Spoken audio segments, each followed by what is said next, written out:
Welcome to MGAA Conversations, a new podcast channel where we'll be discussing with an exciting number of guests all things related and topical within the ever-growing MGA community. Welcome to the latest MGAA Conversations. I'm Mike Keating, CEO of the MGAA, and today I'm absolutely delighted to welcome Caroline Wagstaff, CEO of the London Market Group. Caroline, a very good morning to you. Good morning, Mike. Great to be here. Fantastic. Looking forward to our conversation. So let's get straight to it. So for our listeners, Caroline, some will know what the London Market Group do, some will not. So perhaps if you could just frame what the London Market do, what your aspirations are, etc. I'm sure that would be a great place to start. Yes, thank you. Yes, in the world of many three-letter acronyms in insurance, the LMG does get confused with, other things with the letters L and M in them quite often. But our role basically is to speak up for the London market. So we represent all of the brokers, the company market, and the businesses operating at Lloyd's, which makes us unique in that we have everybody in the value chain within our sort of stakeholder group. And basically, we go to bat when there are problems we think are better solved by the market acting together, and we take on those, and we leave subjects which are particular to the Lloyd's market or the brokers, we'll leave that to LIBA or to the LMA or to the Corporation of Lloyd's. So speaking up for the London market, we're promoting it to the people who bring us business, we're promoting it to government, to Westminster and Whitehall, and most of all, to young talent who we want to attract into work in our industry. So would it be fair, Caroline, that when you look at bringing your community together, are you doing a lot of sort of horizon scanning in terms of those sort of opportunities, issues where, you can be the tip of the spear? Yes, I think it's an interesting mixture of horizon scanning, but also keeping your eye on the ball on the things that you've been doing, a lot of which are solving quite medium to long-term problems. So if you talk about how we talk to government, for example, a lot of the conversations we've been having in the 4.5 years I've had this job have been very consistent. We talk about the importance of specialty insurance to the UK economy, our contribution to GDP, the things we need to be fit for the future. And then on top of that, of course, you're dealing with the sort of events, dear boy, of changing governments, changing ministers. You're going back to the beginning again because you've just educated one city minister on what specialty insurance is. And then suddenly you've got another one and you've got to start all over again. So it's, as I say, an interesting mixture of thinking about what we're already doing and how do we do more of that, and also thinking about what might be coming up in the future. Interesting. So can I ask you, because you are in a unique position, and I know you quite well that you're a glass half full lady. Are you buoyant around where the London market is currently in terms of direction of travel? I am, and I am a Tigger-like individual. So you're right. I am going to see the positive. So one of the things that we do is every 2 years we track London market data. So we look at premium, we look at where it's coming from geographically, we look at employment. We kind of take those temperature points of how the London market is doing. And we're in the middle of doing the data, which we will release in January 2026. But the early indications are that the market is in very robust health. We've seen significant growth. We're seeing, most of our business, as comes from overseas. We're seeing growth in employment. Our contribution to city GDP is going up. So those are all really good positive signs. I think what we have to, in my less Tigger-like moments, when I'm having maybe an Eeyore moment, what we have to think about is, what about competition? There are lots of other global insurance markets who are keen to take London market business. And you definitely see that their rates of growth are, as consistent, if not faster, than ours. So I think, especially when we talk to government, it's this sort of two-sided story, which is, here is a jewel in the crown of UK financial services, a market that's been in London and been successful and a global leader for 350 years. But we can't rest on our laurels. There are people out there who'd like a bit of our lunch. Yeah, that's an excellent move into what I wanted to talk to you about, regulation. So I know it's something you've been particularly active in, certainly with government and with the regulator. So looking at the FCA currently, and they clearly have a competitive objective, and you've touched upon ensuring that the London market remains that jewel in the crown. You know, what score would you give the regulator currently in terms of exercising that competitive advantage, and what would you like to see them do more of? So I think the start point is exactly the right one, Mike, which is we lobbied really hard to get that secondary growth and competitiveness objective put into the Financial Services and Markets Yeah, Act. We were really, really keen to see them focus more, not just on, making sure that the market is regulated properly, which is, can I say, really important and a reason people come to London to do business, but to have that view of how can we be more competitive globally. So that was a great place to start. What we do is, it's not really my opinion, we actually do a sentiment index. So we ask our members how they think the regulators are doing every year. So we take the questions that the regulators ask themselves and we ask the insurance community, the compliance officers in brokers and underwriters, how they think they're doing. And it's very interesting. The numbers have really improved in the last 2 years, particularly for the FCA. And so the lived experience of people being regulated is clearly improving. And I think that's a great place to sort of start the conversation.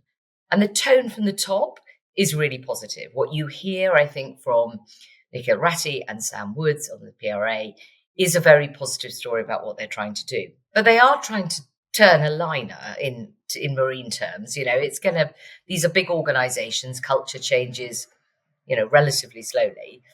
And so I think, one is don't take your foot off the gas, good start, but there's no room, no room to slow down now. The things we really focus on are about proportionality. And particularly with the FCA, one of the things that we find has been a problem is that they tend to regulate wholesale insurance in the same way they regulate retail insurance. And there is no doubt that the insurance buyer for British Airways is a very different type of consumer to somebody who's buying their caravan insurance on an aggregator site in terms of information and expertise and the advisory services that they get from brokers. But they're not regulated differently at the moment. And so one of our campaigns has been to have a better description of what is a wholesale consumer.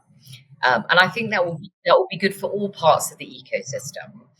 And it's still work in progress, but there is work underway, and I'm hopeful that will be quite a big tick in the box to get that work completed.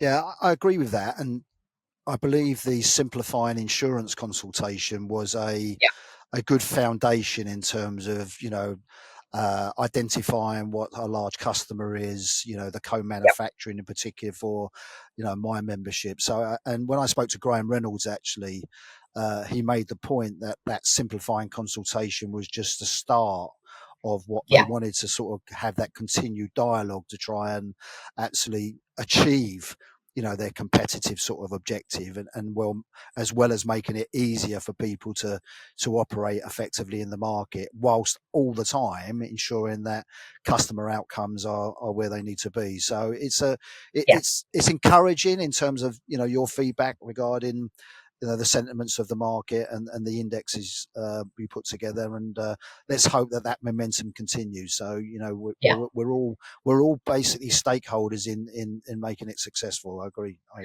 Yeah, and we all have to keep being actively part of the consultation and working with the regulators and working with Treasury. I mean, I think probably for everybody, we all feel, more momentum would be good. But, they have processes and processes take time and so forth. But I think, what I keep saying to Treasury when I talk to them is, yeah, it's great. Just keep pushing them. Keep pushing them. Don't let them slow down. Okay, I now want to move to something which I know is something you're extremely passionate about, and without wanting to embarrass you, I believe that you are by far and away the trailblazer in terms of advocating for young talent. I'd like you to share, what the LMG do around attracting and retaining young talent into the industry, and what you'd like to see perhaps more of the industry do to improve that. And please touch upon your very, very successful Leadenhall Market event, despite the sort of awful heat which you shared with me. So, so take it away, Carolyn. In an area which Yes, I know you're very passionate about. I am. I am. I mean, when I arrived, I mean, I've been in the market for 27 years now, and this has been a debate we've all been having probably for longer than that, possibly 350 years. There's a lot of chest beating and wailing and gnashing of teeth that nobody chooses to come into insurance. Everybody wants to be investment banker or a management consultant, and nobody loves us. Why doesn't anyone want to be in insurance? And I think one of the problems is, and we've been very bad about this with all sorts of audiences, is we just don't talk about it enough. We don't go out and advocate for an industry which is great to work in, does amazing social good, and makes a great economic contribution. So I said, let's try and solve for one problem, which is making specialty insurance a destination career for young people. And that takes a lot of things happening simultaneously. You need to build somewhere for them to go and find out about it. You need to make sure that the jobs are really visible to people, because we're an industry with not many marquee names. Nobody's heard of lots and lots of quite big businesses in our market. So you need to make those jobs really visible to people. You need to make sure you've got role models that people can relate to so that they see people like them in the market. And then you need to put yourself out there in front of them, and whether that's physically by going out to schools or virtually by using social media. And if I were to talk about everything we were doing, you'd be very bored, and so would everybody else. So I'm just going to pick a couple of highlights. One is the work we do with with sixth formers to bring them into the market. I think there's a real seeing is believing moment when people come into our market. They kind of get it. So we work with 50 schools around London. We talk to 1,500 students in the year about why it's a great place to work. And we bring in 150 for a 2-week work experience program in the summer. And that means they get to work with us collectively about learning about insurance. They also learn skills, how to network. They do a fantastic sort of Dragon's Den type day where they get mentored by market people, and they end up presenting to our board. And it blows me away every time I see it, because some of them look a bit nervous, but some of them stand there talking about third-party liability like they invented it. I mean, it's hilarious. Fantastic. And then this year, what we did, we've always had a sort of small, quite low-key careers fair. And this year, my mad idea was that we were going to have a festival, not quite Glastonbury, but as close as I could get on my very limited budget. And we were going to do that in Lime Street. So we managed to persuade the City of London to give us access to a bit of Lime Street. We had 50 market firms, all had stands there, sort of tables with merchandise and whatever. We had stilt walkers, DJs, pizza, ice cream.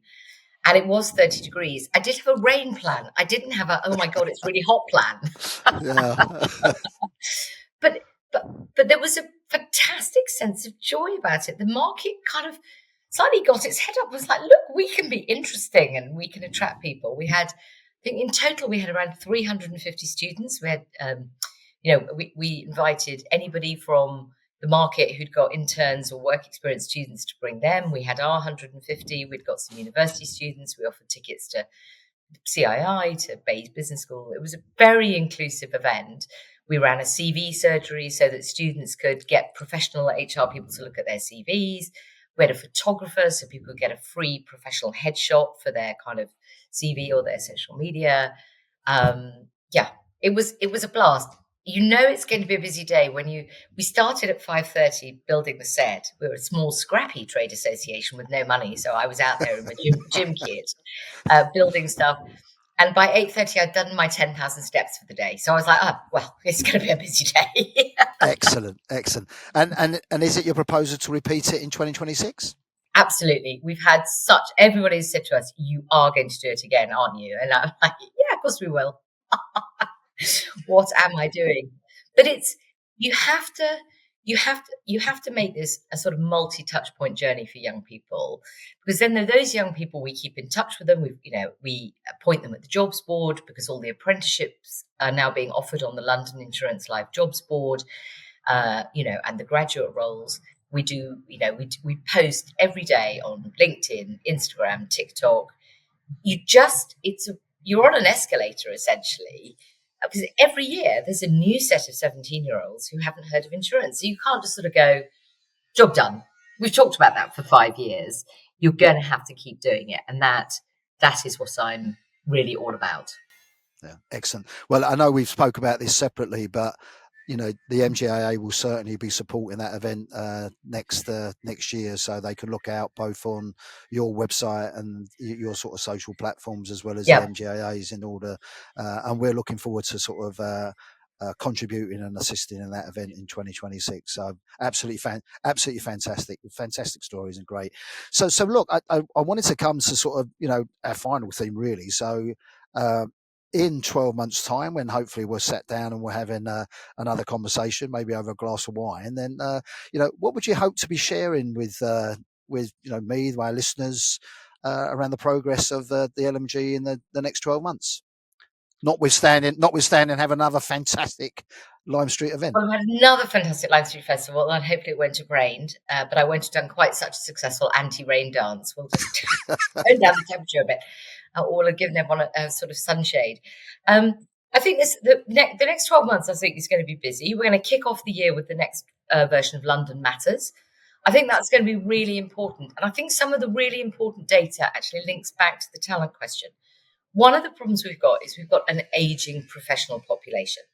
And, I'm part of that aging population. So I'm not saying we shouldn't be working, but we have more people over 50 than we do under 30. And that is a systemic problem for the industry. And so certainly the attracting young people is really important. But the other thing we have to make sure is that we keep hiring them. We don't actually, as an industry, hire that many young people. We hire about 1,200 young people for a market that employs 60,000. If you talk to someone like Ernst & Young, they're a firm of 20,000 people and they take 1,600 young people. And if you model that forward, you start to see some quite alarming data about what the age of the population looks like in a decade. And that's something we're going to be talking quite a lot about at the beginning of next year, because I worry that as the market softens and that maybe, business conditions become a little bit more challenging, the thing that people stop doing is they stop hiring young people. And there's a whole issue of AI and what do those young people do? And I get all of that. But I don't want people to take short-term decisions without understanding the long-term consequences. So that's going to be a big focus for us in the beginning of next year. So that will be one thing. We will be repeating all our talent work, including the Lime Street Festival. But the other thing we're starting to do is we're starting to try and build pools of talent that people can come and fish in. So one of the problems businesses have is you run a job advert for, an entry-level role. You're probably going to get 800 applicants. They're going to have no experience. It's quite hard to tell them apart. You're making decisions on very flimsy evidence. And what happens if you're busy is you will tend to take the line of least resistance and hire the easiest candidates. Correct. So one of the things I'm trying to say is we are fantastically collaborative as a market. Why don't we create a single pool of entry-level talent and say to people, tell us what your job roles are. We'll run an assessment centre and assess the students, just one, so they don't have to do 5 of them. And we can do a sort of matching service. And you can get rid of all the kind of difficult stuff about the application. This is a very diverse pool of talent. We're very deliberately, going and finding candidates from diverse, sort of cold spots in the economy. How can we work together to make everybody's life easier and to actually employ some more young people?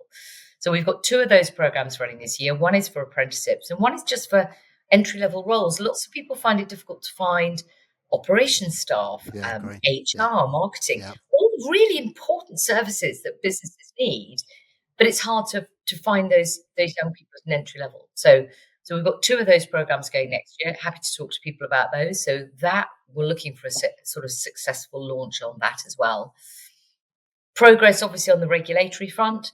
This is less for your market probably than the carrier market, but we are looking. We've been very successful in getting the UK government to agree to a UK captive regime. That's a big piece of work for us next year to make sure that we're genuinely building something which is going to be globally competitive. Yeah, and that obviously is a direction of travel for some of our MGA members in terms of their own captives, certainly who have the size. Yeah, So I think that work is yeah, excellent. So that's a great yeah. opportunity all around. So that's fantastic. So as we would both say, a very busy dance card next year. Oh, no, no, no. I'll be sitting around painting my nails and eating bonbons. Really, barely anything to get done. Well, look, it's been absolutely fantastic chatting to you. I know our listeners will have a much greater insight in terms of the London Market Group, certainly understand you more if they hadn't met you previously. Really want to thank you very much for your time and look forward to catching up with you again soon. All the best. Brilliant. Thanks. Lovely to chat to you, Mike. Speak soon. Many thanks for listening. We welcome all feedback, so please get in touch with your suggestions on topics and future guests. Please don't forget to subscribe on your chosen platform so that you don't miss out.